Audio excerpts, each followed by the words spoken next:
एक समय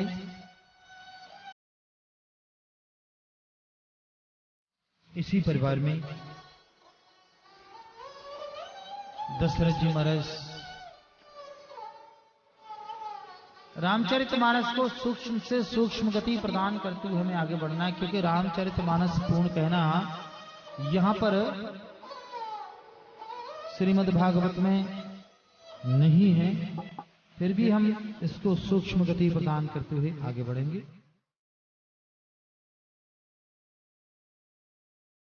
महाराज रघु में वंश में दशरथ जी महाराज। अच्छा, दशरथ का अर्थ होता है 10 इंद्रियों को एक रथ बनाएं और उस पर जीव बिठाएं, उसका नाम ही दशरथ। 10 दिशाओं को भली भांति जानने वाला ही दशरथ है। 10 दिशाओं पर विजय प्राप्त करने वाला ही दशरथ। दशरथ जी की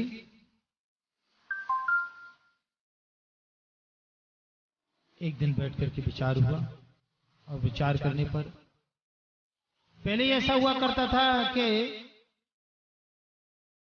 जितने भी राजा महाराजे इत्यादि हुआ करते थे तो पहले लीगल एडवाइजर नहीं होते थे, तो सलाहकार नहीं होते थे, गुरु होते थे। गुरुओं से, पंडित और आचार्यों से अपनी बात का सलाह लेते थे, और सलाह लेकर के उनसे अनुमोदन करते थे, प्रार्थना करते थे, निवेदन करते थे, और निवेदन करके उनकी सलाह के अनुसार जीवन का लक्ष्य अपना पूर्ण करते थे। एक दिन बैठे विचार करने लगे कि मेरे कोई पुत्र नहीं है, और पुत्र न होने की वजह से ये मेरा जो जीवन है, ये वंश है, यहीं पर समाप्त हो जाएगा। इस वंश को सुंदर बनाने के लिए मुझे कुछ करना चाहिए।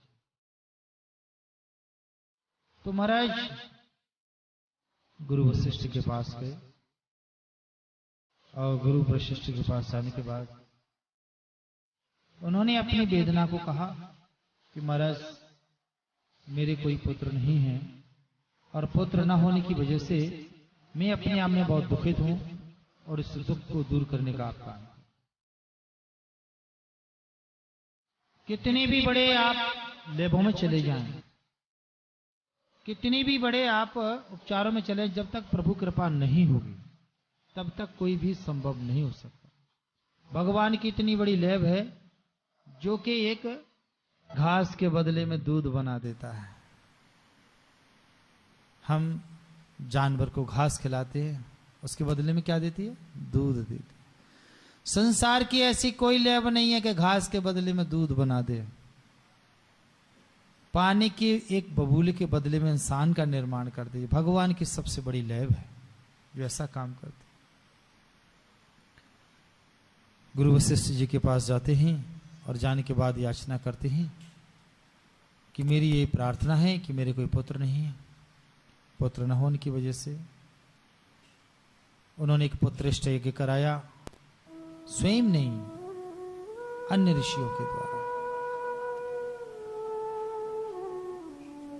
सभी को मालूम है, और अन्य ऋषियों के द्वारा पुत्रेष्ट यज्ञ कराने के बाद उसमें से अग्निदेव प्राकट होते हैं, और अग्निदेव प्राकट होने के बाद एक हव्य खीर देते हैं, और खीर देने के बाद महाराज कहते हैं कि ये यथावत आप रानी में बंटवारा करें, और बांटने का जैसे काम करते हैं तो उसमें से एक के 2 हिस्से और एक में से 2 हिस्से तीनों रानियों को देते हैं। और देने के बाद महाराज यथा योग्य जैसे जैसे जिसने पान किया उन्हीं के हिसाब से उनको गर्भ ठहरता। गर्भ ठहरने से समय आने पर, समय जब अनुकूल होता है, अब देखिए जो दिन में जिन्होंने अवतार लिया सूर्य के समय पर, वो सूर्यवंशी हो गए, वही भगवान विष्णु, वही सब कुछ। और जिन्होंने रात्रि में चंद्रमा के क्षेत्र में जन्म लिया वो चंद्रवंशी हो गए। राम जी सूर्यवंशी और कृष्ण चंद्रवंशी। एक ही प्रभु, एक ही शक्ति, लेकिन उन्होंने अपने अपने पक्ष बदल दिए। एक ने सूर्य पक्ष, एक ने चंद्र पक्ष। इसलिए इस पूरी पृथ्वी का संचालन ये दो ही करते हैं, तीसरा कोई, सूर्य और चंद्रमा। नौमी तिथि मधुमास समय आने पर प्रभु का सुंदर यहां पर जन्म बताते हैं। और भगवान का जब प्राकट्य होता है तो इतना सुंदर होता है कि उस प्राकट्य में हम किसी भी प्रकार की कोई टिप्पणी नहीं कर सकते। बोलिए श्री राजा रामचंद्र भगवान की जय। अब देखिए आप, कितनी सुंदर बात। मध्याह्न काल इनका भी, राम जी का, और मध्याह्न काल कृष्ण का, क्योंकि दोनों कालों के बीच, दोनों कालों को संभाला। काल माने समय, दोनों काल आते हैं मध्याह्न काल। तो महाराज उस समय भगवान विष्णु के साक्षात रूप में, अच्छा, आने से पहले उन्होंने अपने चतुर्भुज रूप का दर्शन तो कराते हैं। चतुर्भुज रूप का दर्शन कराया तो उन्होंने कहा, ये कैकई से कहा कि मां के रूप में आपको मैं स्वीकार तो कर रहा हूं, आप भी मुझे पुत्र रूप में स्वीकार करेंगे, लेकिन एक कारण है। क्या? कि मेरे आने पर आपको दो चीजें स्वीकार करनी पड़ेंगी। बोले दो चीजें कौन सी? कि एक ये कि जीवन भर का कलंक आपको भुगतना पड़ेगा, और मेरे आने पर मेरे निमित्त आपको पति का परित्याग करना पड़ेगा। तो उन्होंने कहा कि पुत्र के लिए हम क्या नहीं कर सकते, और साक्षात प्रभु अगर पुत्र रूप में आए हैं तो हम जरूर इस काम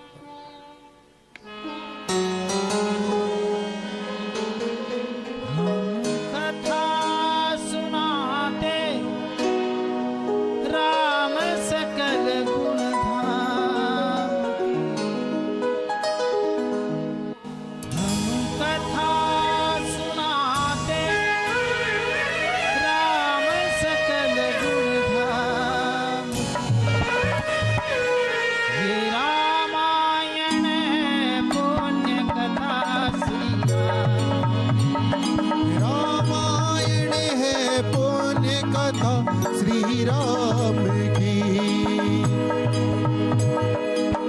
आर्यावर्त संभूति भारत खंड युग युग के कल्याण की, अब कथा सुनाते राम सकल गुण धाम की।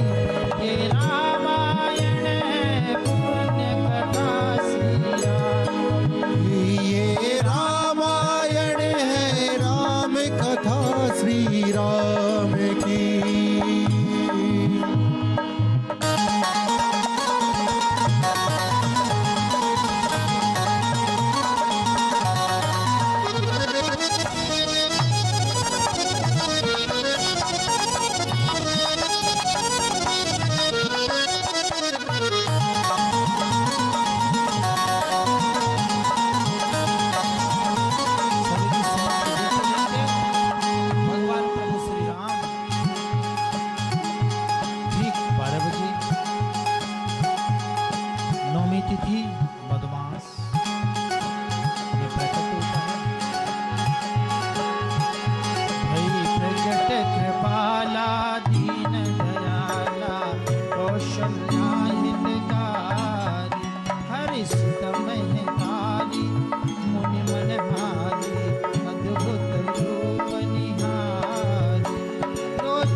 गावै श्रुति संता सोम महित लागी जन अनुरागी प्रकट भये श्रीगंधा।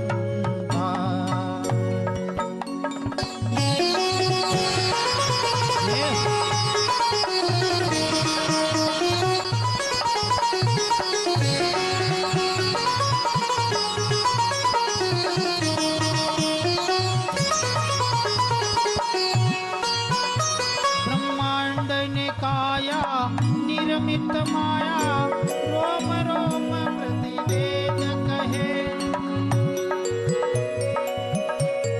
मम उर्षोवासी हे उपहासी सुनत धीर मति धीर न रहे उपजा जब जाना प्रभु मुस्काना चरित बहुत विधि कीन जहे कभी कथा सुहाई मात बुझाई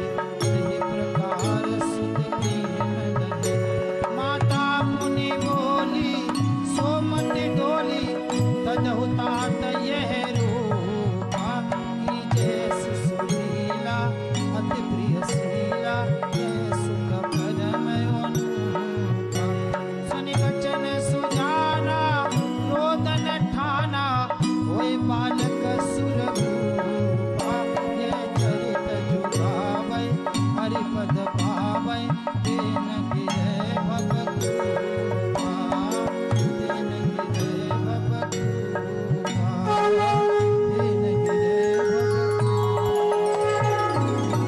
बोलिए श्री राजा रामचंद्र भगवान की। राम जी का सुंदर प्रकट, बड़ा सुंदर रमणीय स्थान, अयोध्या जैसा जगह। सीता राम जी की प्यारी रजधानी लागे, रजधानी लागे मोहे मीठो मीठो सरयू जी का पानी लागे।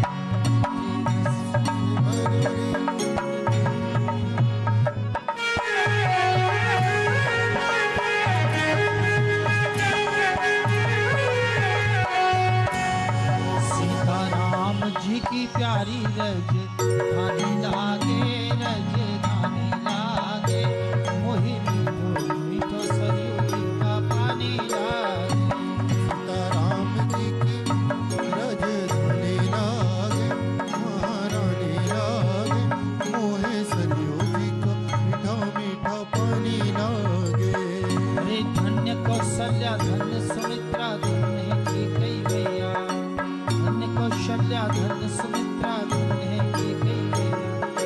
धन्य भूप दशरथ के जाए खेले चारों भैया, वो खेले चारों भैया। मीठी चोतली रसीली प्रभु वाणी लागे, प्रभु वाणी लागे पानी मीठो मीठो सरयू जी का पानी लागे। सीता राम जी की प्यारी रजधानी लागे, रजधानी लागे मोहे मीठो मीठो सरयू जी का पानी लागे।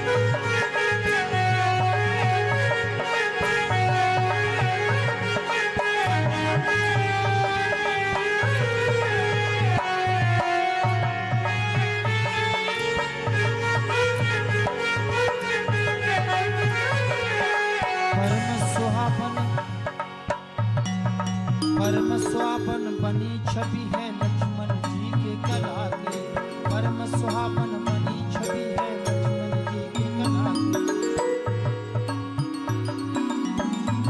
मीठी तोतली रसीली प्रभु वाणी लागे, प्रभु वाणी लागे मोहे मीठो सरयू जी को पानी लागे। मीठी रसी से भरो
रामचंद्र भगवान की।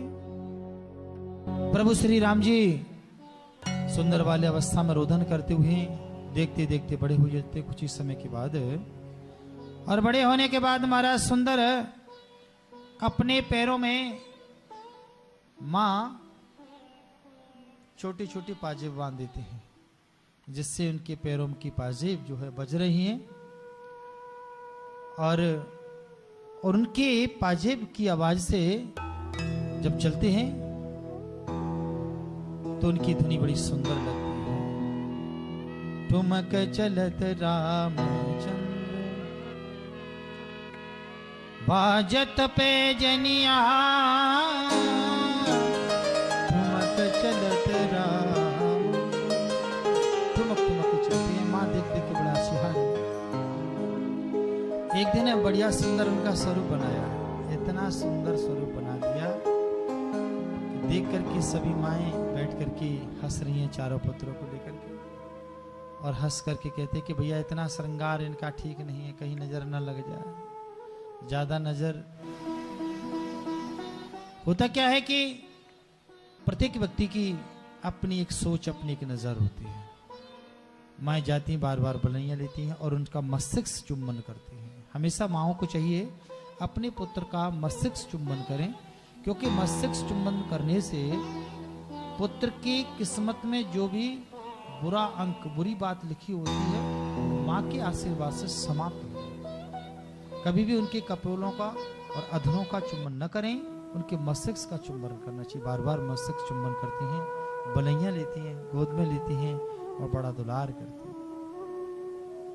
देखते देखते थोड़े बड़े हो जाते, बटुअन चलने लगते हैं। बटुअन चलने के बाद थोड़े से बड़े हो जाते हैं। बड़े होने के बाद आजकल नर्सरी इत्यादि क्लासों, पहले तो बस केवल गुरुकुल हुआ करता है, गुरु की शिक्षा। गुरु के यहाँ पर भेजने का काम करते हैं। गुरु के यहाँ जाते हैं, अपने बढ़िया सुंदर सुंदर बस्ते थैले लेकर के राम जी अपने बढ़िया सुंदर कांचनी लगाए चले जा रहे हैं, बड़े सिहार हैं। जैसे जाते हैं जाकर के शिक्षा, गुरु को दंडवत प्रणाम किया। प्रणाम करने के बाद गुरु गृह गए रे पढ़न रघुराई।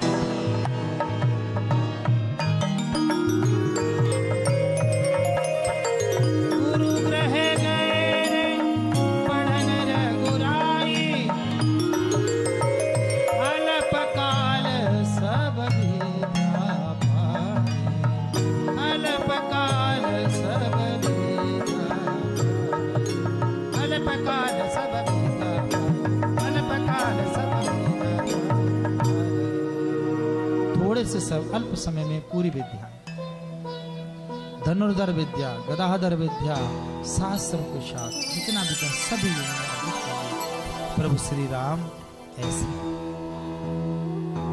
जब थोड़े बड़े होते हैं, थोड़ी सी बाल्यावस्था होती है, लगभग 5-7 वर्ष के होंगे। जितने ही वर्ष के होते हुए उनके यहाँ पर विश्वामित्र जी महाराज पहुंच जाते हैं और कहते हैं कि दशरथ जी, हमने सुना है आप कभी किसी के लिए मना नहीं करते, कि पहले तो आओ आप हमारा दंडवत स्वीकार करो और हमारी सेवा खातिर स्वीकार। संत ऋषि किसी के दरवाजे पर अगर आ जाएं तो 1000 काम छोड़ करके उनका स्वागत सम्मान किया। आप बताओ महाराज, उन्होंने कहा हम यज्ञ करते हैं तो यज्ञ में विध्वंस करने के लिए अनेकानेक राक्षस आ जाते हैं, और उन राक्षसों का विनाश करने के लिए, हाँ बोलो, बोलते हुए कहते हुए सब कुछ बस कह नहीं पा रहे कि बोलो तो सही, कि आपके पुत्र राम जी को हम लेने आए। उन्होंने कहा राम जी ये छोटे से बालक हो, कहाँ कितने बड़े बड़े राक्षस, थोड़ा विचार तो करके कहा करो महाराज, आप संत मुनि हैं, आपको ये नहीं समझ में आता। राम जी को नहीं दे सकता मैं, क्यों नहीं दे सकता? तो बोले लक्ष्मण भरत शत्रुघ्न, बोले कि ऐसा नहीं है कि राम जी से मेरा का अधिक प्रेम है, ऐसा नहीं, ऐसा सब सुत मोहे प्राण,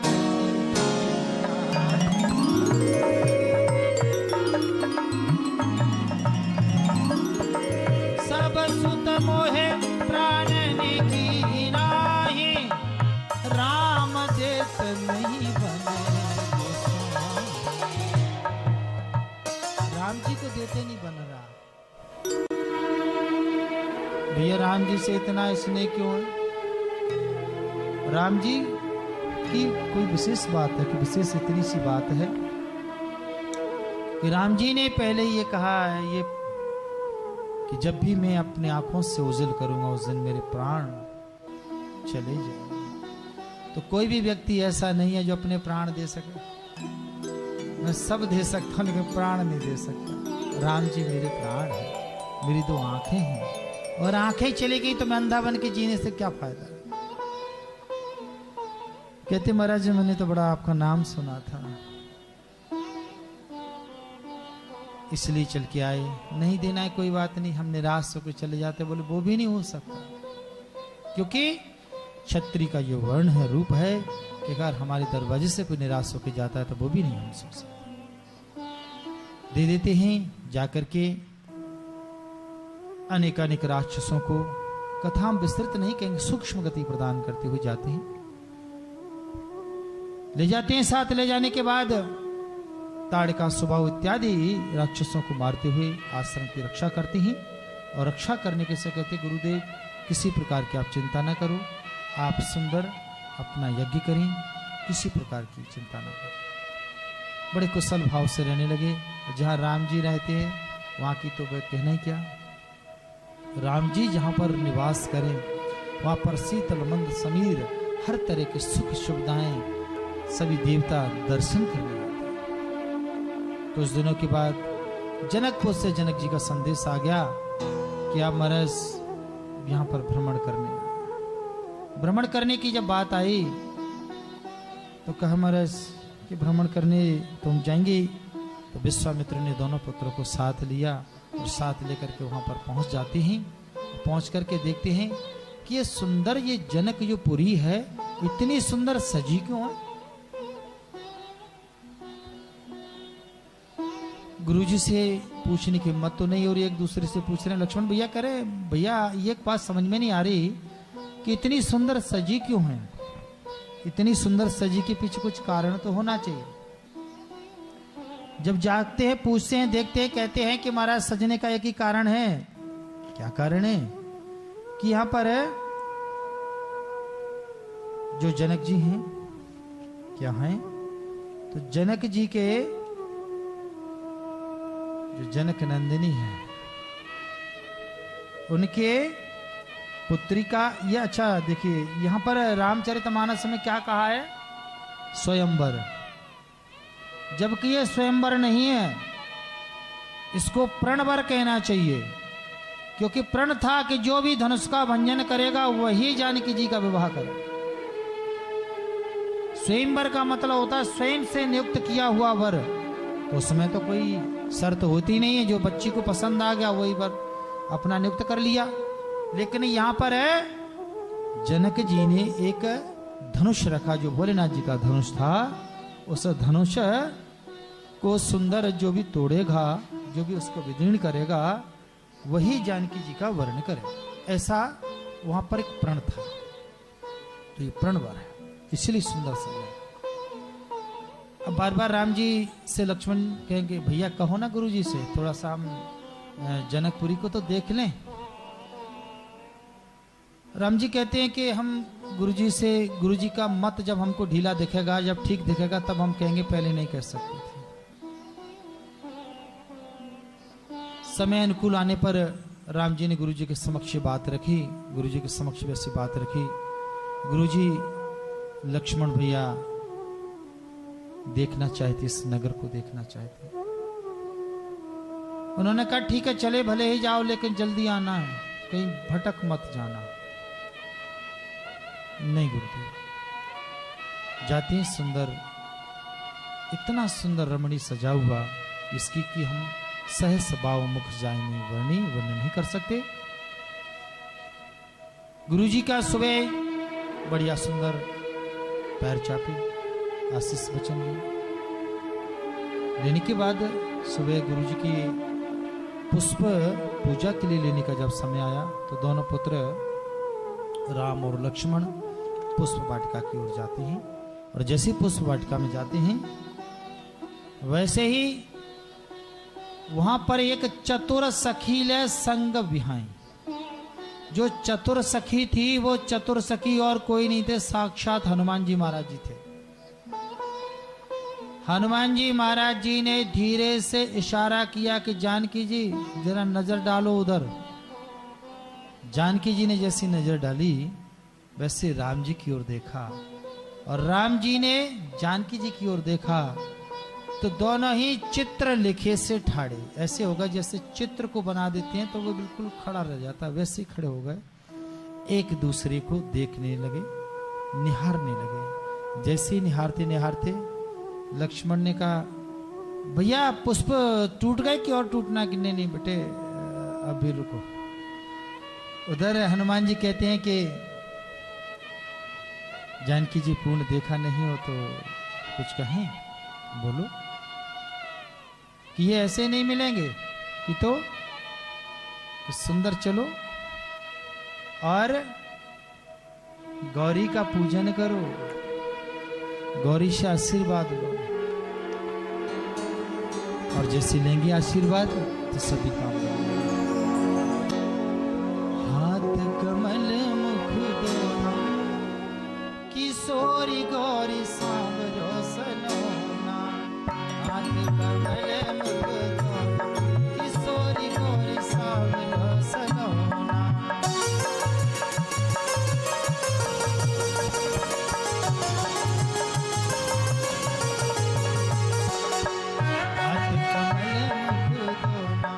किशोरी गौरी सांवरो सलोना।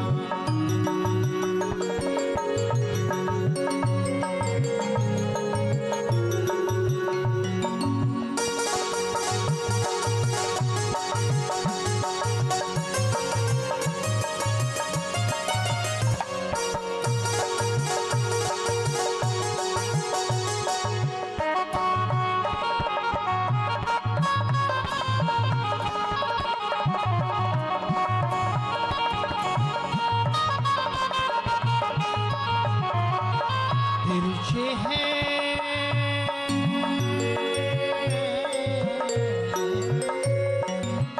तिरछे हैं रघुनंदन निहारे, तिरछे हैं रघुनंदन निहारे।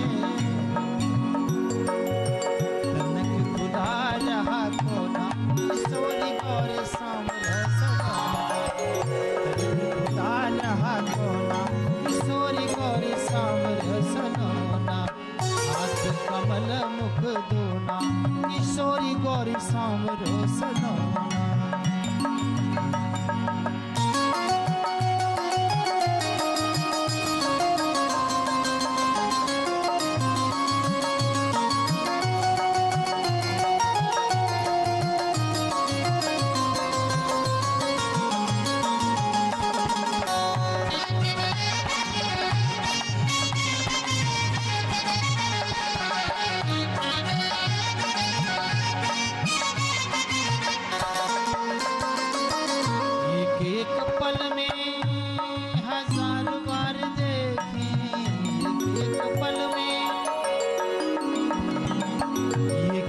पल में हजार बार देखे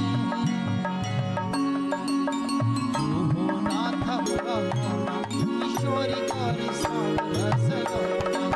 हाथ कमल मुख दोना किशोरी गौरी सांवरो सलोना। हाथ कमल मुख दोना किशोरी गौरी सांवरो सलोना। एक दूसरे को देख करके पुष्प तोड़ते हैं। अब तो जानकी जी के मन में बस एक ही बात आएगी कि पिताजी ने ये क्या कर दिया। छोटे छोटे छोना छोटे छोटे बालक, इतना बड़ा धनुष कैसे टूट सकता है। तुरंत जाके माँ के श्री चरणों में और जाने के बाद प्रार्थना करने लगे कि माँ जान गौर अनुकूल सियहि हरसन जान कहे श्री मंजुल मंगल मूल बाम अंग फरकन लगे। महिला का बाम अंग अगर फरकने लगे तो समझ लेना कि सभी काम शुभ है। क्या चाहते हो? क्योंकि एक शक्ति दूसरी शक्ति से बात कर रही है। क्या चाहते हो? कि मैं ये चाहती हूं कि मेरे पति यही बने। मुझे क्या करना होगा? कि तुमको इतना ही करना होगा कि धनुष से, कि बोले धनुष से हम नहीं कर सकते, तुमको तो सीधा सीधा धनुष से ही प्रार्थना करनी पड़ेगी। हम नहीं कर सकते। अच्छा, सीधे भोलेनाथ जी के, हे भोलेनाथ देवादिदेव महादेव, बोले हम कुछ नहीं कर सकते, तुम तो सीधे धनुष से ही कि बोले प्रार्थना करो, हमारा क्या काम। धनुष से प्रार्थना करते कि भैया धनुष, आज मेरी लाज तेरे हाथ है। बोले मुझे क्या करना है? कि तुम्हें यही करना है कि राम जी, हाँ कि राम जी, जितने बड़े राम जी उतने बड़े हो जाओ तुम। अच्छा ठीक है, और बताओ? कि जितने उनके हाथ हैं, राम जी के हाथ से ठीक 8 अंगुल के, हर आदमी का हाथ 8 अंगुल का होता है और 52 अंगुल की लंबाई होती है, 3.5 हाथ का लंबा होता है। तो बोले चाहे तो 52 अंगुल के बन जाओ राम जी की उंगली से, और उनकी मोटाई 8 अंगुल की, ऊंचाई 3.5 हाथ की राम जी के हाथ से। बोले फिर बस कि फिर सारी बात बन जाएगी। माँ से कहते कि माँ शक्ति प्रदान करना। जब जाती हैं और वहां पर सुंदर अनेक अनेक राजा, ये जो प्रण था,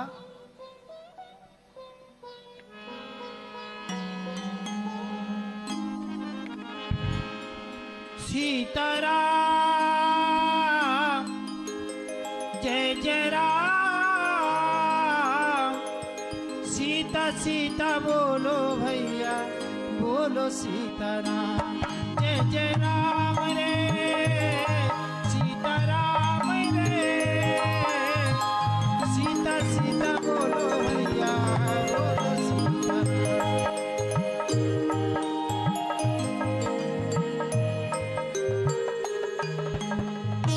देश देश के भूपति नाम, सुन आए हम जो प्रण ठाना।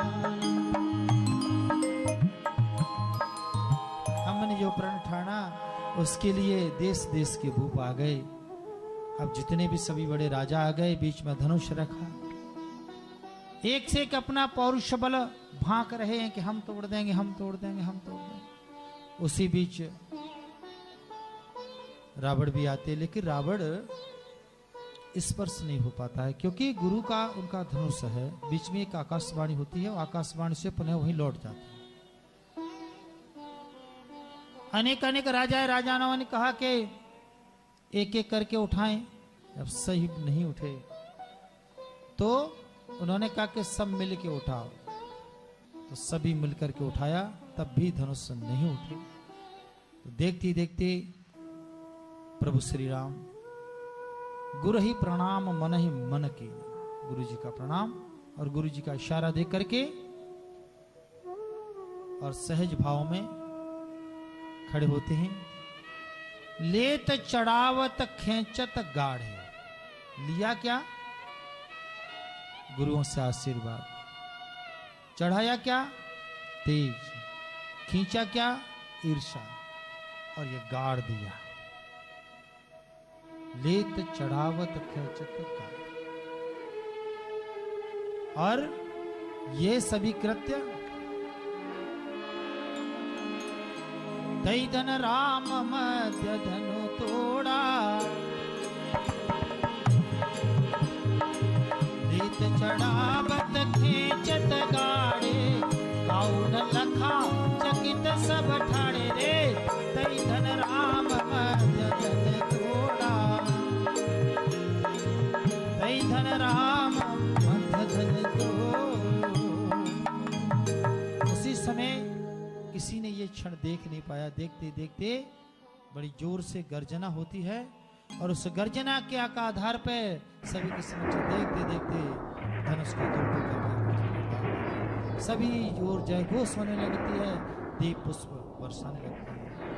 बोलिए रामचंद्र भगवान की। पुष्प वर्षा होने लगती है। जानकी जी आती हैं बड़ी खुश, बहुत ज्यादा खुश, पुष्पमाला लिए जैसे राम जी की ओर जाते हैं। तो राम जी की ओर जाते तो राम जी अपना सर ऊपर कर लेते हैं, जानकी जी नीचे। जितनी भी सभी सखियां होती हैं, सखियां कहती कि राम जी जरा झुक जाओ। बोले झुक नहीं सकते, हम क्षत्रिय हैं, क्षत्रियों का काम झुकना नहीं है। बोले बेशक मत झुको, पहले जानकी जी के आगे हार माननी पड़ेगी तभी ये हार मिलेगा, नहीं तो लौट जाओ। वो नहीं हार डल रहा, हार तभी डलेगा जब आपको हार माननी ही पड़ेगी। राम जी ने कहा हम हार मान नहीं सकते, हार डरे चाहे नहीं डरे। अच्छा, जितनी भी जो सहेली थी उन्होंने पूछा जी तुम्हारे बगल में कौन खड़े हैं? बोले मेरे भाई हैं छोटे। क्या नाम हो? लक्ष्मण। बड़े अड़े तने रहते हो। अच्छा जी तुम्हारे भाई हैं तो इस नाते से ये क्या हुए तुम्हारे? बोले देवर हुए। देवर किसे कहते हैं? पता नहीं। कि देवर उसे कहते हैं कि जो वर को प्रदान करे। तुम पहले वर तो प्रदान करो तभी तो देवर बनोगे, नहीं देवर कैसे बन जाओगे? लक्ष्मण जी के दिमाग में बात आ गई कि बात तो सही कर रहे। जैसे ही तुरंत भैया भैया के चरणों में झुके, तो चरणों में झुकते ही राम जी जैसे ही झुके वैसे जानकी जी ने वर मारा। सभी लोग तालियों से जानकी जी का स्वागत तो करो। बोलिए प्रभु श्री राजा रामचंद्र भगवान की जय। सभी के समक्ष देखते देखते सुंदर विवाह। अनेक अनेक राजा आए और राजा आते हैं, और राजा आकर के अनेक अपने वीर पौरुष करते हैं और करके अपने अपने घरों की ओर लौट जाते हैं। और सुंदर जानकी जी काफी समय तक वहां पर उन्होंने दशरथ जी को बुला लिया गया, सभी भाइयों को बुला लिया गया। खूब आनंद से ससुराल सुख की सार, खूब आनंद से भोजन वाजन किया और सभी से घर में वैदिक विवाह। हरे बांस मंडप छाए, सिया जी को ब्याहने राम आए।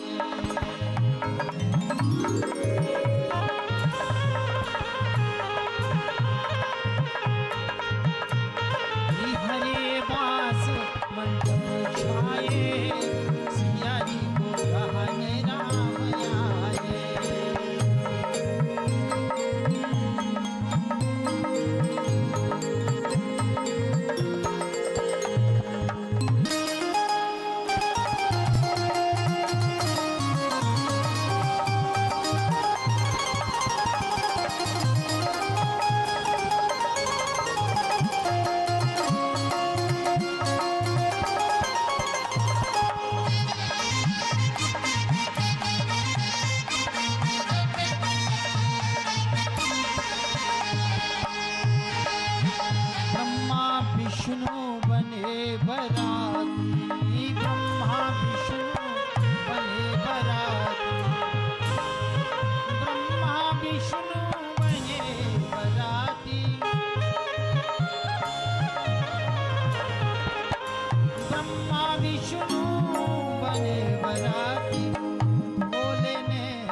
बहनें मिल कर आरता, सब बहनें मिल कर आरता।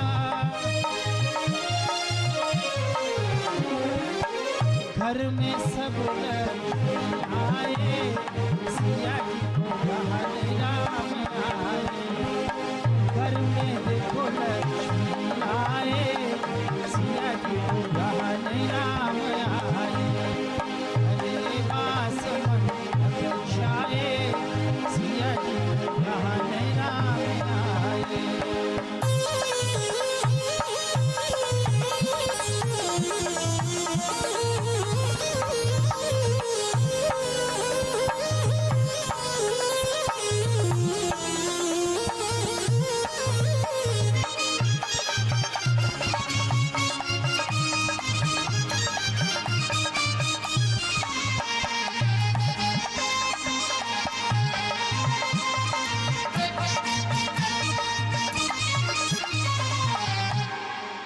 मेरी तरफ से सबको नमस्कार। सबसे पहले गीता मंदिर सेक्टर 15 के बारे में बताना चाहूँगा। इसकी नींव 1980 में रखी गई थी और तब से ये मंदिर निरंतर ऊंचाइयों पर चलता जा रहा है। इसकी भव्य बिल्डिंग दूर से सबको लुभाती है। मैं ये गर्व से कह सकता हूँ कि हमारे मंदिर की भव्यता काफ़ी दूर दूर तक फैली हुई है। ये मंदिर बहुत सुंदर है, ये भव्य है। ये मंदिर चारों तरफ से खुला हुआ है। इसके साथ करीब करीब 1.5 एकड़ का पार्क भी है और ये मंदिर भव्य है। मैं ये कहना चाहता हूँ इस मंदिर के बारे में, ये मंदिर अपने आप में इसलिए विशेष है कि इस मंदिर में जो भी पूर्व प्रधान आए हैं उन्होंने अपने काम से, अपनी निष्ठा से इस मंदिर को निखारने संवारने में सबका बहुत योगदान है। मैं आपसे अनुरोध करूंगा कि आप इस मंदिर में जरूर आएं और दर्शन करें। एक बार दर्शन देख के देखें। इस मंदिर की छवि निराली है, अलग है लोग और मंदिरों से। मंदिर सब अच्छे होते हैं, मैं ये नहीं कह रहा, मगर इस मंदिर की छवि अलग है क्योंकि मैं ये देखता हूँ कि इसमें अच्छे अच्छे भाव हैं। जिन लोगों ने भी इसमें सेवा भाव की है, जो भी आजकल सेवा करते हैं, बहुत बढ़िया करते हैं। हमारी मंगल आरती विशेष रूप पे इतनी मनमोहक है कि देखने लायक बनती है। मनमोहक आरती जो सवेरे मंगल आरती होती है, सवेरे 5 बजे होती है और उसकी छवि अलग है। इस मंगल आरती में हर तरह के वाद्य यंत्र बजते हैं, शंख बजता है, घड़ियाल बजता है, हारमोनिया बजता है और ढोलक बजती है। उससे हमारी आरती होती है। उस आरती को हमारे इस आरती जो है 1 घंटे की आरती होती है। मैं कहता हूँ अगर कभी किसी को मौका मिले तो हमारे मंदिर में आकर मंगल आरती को मैं जरूर आएँ। मैं उनका बहुत स्वागत करूंगा और इस मंदिर प्रांगण में जो भी भक्त आएगा उनका विशेष ध्यान दिया जाएगा। और मैं ये चाहता हूँ ये प्रभु का दरबार है, आप लोग सब आओ और दर्शन पाओ और आनंद उठाओ। यही शुभकामनाओं के साथ, मंगल कामनाओं के साथ मैं आप सबका धन्यवाद करता हूँ और फिर दोबारा से दिव्य चैनल वालों का बार बार धन्यवाद करता हूँ। नमस्कार।